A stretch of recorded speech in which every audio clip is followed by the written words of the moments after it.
देखिए, भारत बंद करेगा पाक का पानी, इससे जुड़ी हुई जानकारी आपको और ज्यादा विस्तार में देते हैं। 3000 किलोमीटर लंबी सिंधु नदी तिब्बत से निकलती है और आपको बता दें कि मानसरोवर झील के पास से ही इसका उद्गम होता है।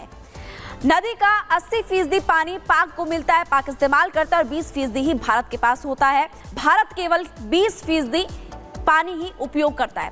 नदी पाक के 18 करोड़ लोगों की प्यास बुझाती है और भी कई जगहों पर इसका इस्तेमाल किया जाता है। जैसे कि पानी में पाक की अगर बात करें तो पाक में 2.6 करोड़ एकड़ जमीन की सिंचाई इसी पानी से होती है। नदी में बांधों से पाक को बिजली मिलती है और आपको बता दें कि सिंधु नदी को पाकिस्तान में राष्ट्रीय नदी का दर्जा भी दिया गया है। इसलिए हम कह रहे हैं कि भारत पाक का पानी बंद करेगा। पीओके से लेकर के इस्लामाबाद तक इसका इस्तेमाल किया जाता है और आपको बता दें कि कई गांवों में बिजली भी इसी की वजह से पहुंचती है। भारत ने सिंधु नदी समझौते को लेकर के अब एक नोटिस दिया है। अगस्त में नोटिस दिया गया था भारत की तरफ से। आपको बता दें कि 30 अगस्त को भारत ने पाक को नोटिस भेजा था और सूत्रों के हवाले से बड़ी खबर हम आपको बता रहे हैं।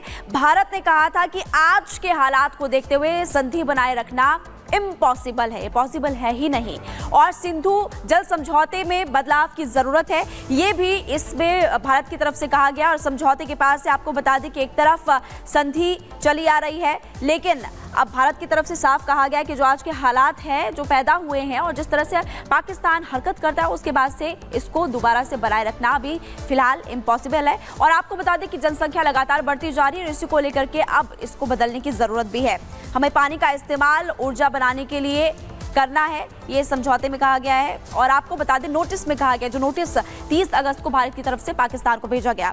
और आपको बता दें कि सीमा पार से लगातार जो आतंकवादी गतिविधियां की जा रही है इसका जिक्र भी इस नोटिस में किया गया। आतंकवाद और पानी साथ साथ नहीं चल सकता, ये भारत ने साफ कर दिया है कि पानी और आतंकवाद साथ साथ नहीं चल सकता। भारत के नोटिस पर पाक ने अभी तक फिलहाल कोई जवाब नहीं दिया गया, लेकिन अब देखना होगा कि पाकिस्तान की तरफ से क्या टिप्पणी की जाती है। आपको पूरा मामला हमने बताया, इस पर आप इस रिपोर्ट को देखिए।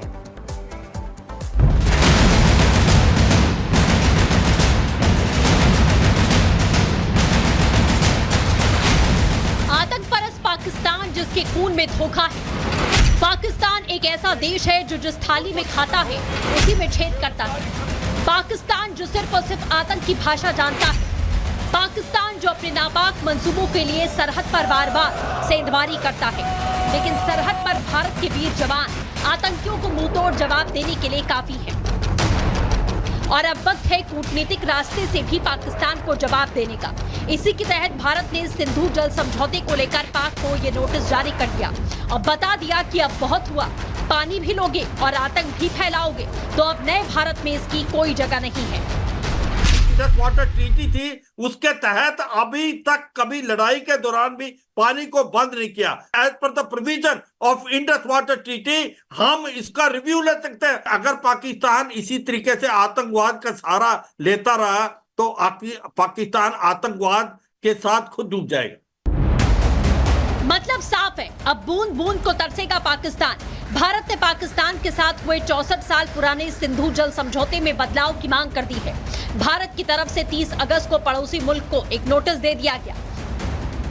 भारत ने पाकिस्तान को ये नोटिस जारी किया। सिंधु जल संधि की समीक्षा को लेकर ये नोटिस दिया गया। 30 अगस्त 2024 को भेजा गया है ये औपचारिक नोटिस। संधि का मूल्यांकन किए जाने की जरूरत है, नोटिस में कहा गया कि 1960 से अब तक की परिस्थितियां काफी बदल चुकी हैं। हमें संधि में बदलाव पर विचार करना चाहिए। आतंक और पानी एक साथ नहीं बह सकते हैं और भारत ने सीमा पार आतंकवाद को इसका बड़ा कारण बताया। पाकिस्तान भारत की उदारता का लाभ लगातार उठाता रहा है।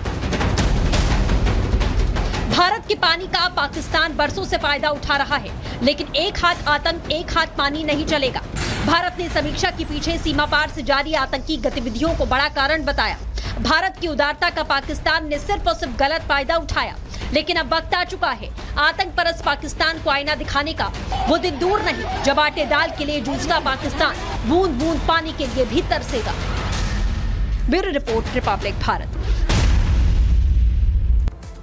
और चलिए अब आपको समझाते हैं कि आखिर सिंधु जल समझौता है क्या। 1960 में भारत और पाकिस्तान के बीच ये संधि हुई थी। आपको बता दें, संधि को लेकर विश्व बैंक ने पूरा मीडिएटर का रोल अदा किया था। इस संधि के दौरान कराची में 19 सितंबर 1960 को हस्ताक्षर किए गए थे और वहीं संधि के तहत रावी, सतलुज, ब्यास के पानी पर भारत का अधिकार है, इस तरह का वहां पर जिक्र भी हुआ था। सिंधु, झेलम और चिनाब पर पाकिस्तान का नियंत्रण बना रहेगा, ये भी संधि में मेंशन किया गया है। अब भारत सरकार ने समझौते में संशोधन की मांग की है। संधि के नियमों के अनुसार समय समय पर बदलाव किया जा सकता है। इसी के तहत भारत ने 30 अगस्त की तारीख पर सूत्रों के हवाले से पाकिस्तान को नोटिस भेजा है। अब चलिए खबरों में आगे बढ़ते बात करेंगे उत्तर प्रदेश की, क्योंकि उत्तर प्रदेश में उपचुनाव को लेकर सियासी सरगर्मियां इस वक्त काफी ज्यादा तेज होते हुए नजर आ रही है। एक तरफ अखिलेश यादव आपको नजर आ रहे, दूसरी तरफ सीएम योगी आदित्यनाथ। अखिलेश यादव जहां उत्तर प्रदेश के मुख्यमंत्री योगी आदित्यनाथ पर निशाना साध रहे, वहीं पर उत्तर प्रदेश के मुख्यमंत्री योगी आदित्यनाथ भी अखिलेश यादव पर वार कर रहे हैं। अब की बार सीएम योगी आदित्यनाथ ने बिना नाम लिए हुए समाजवादी पार्टी पर निशाना साधा और कहा कि सपा में औरंगजेब की आत्मा आ गई है। देखिए आप रिपोर्ट।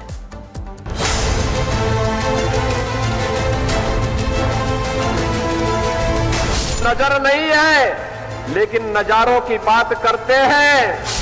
जमी पे चांद सितारों की बात करते हैं। वो हाथ जोड़ के बस्ती को लूटने वाले भरी सभा में ये सुधारों की बात करते हैं।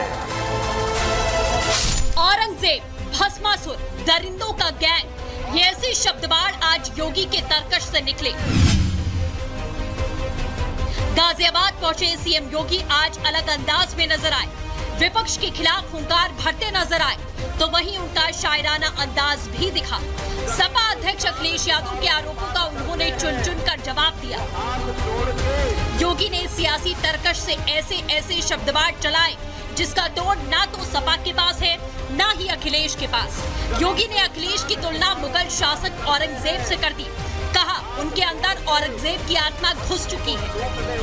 औरंगजेब की आत्मा सचमुच इनके अंदर घुस चुकी है।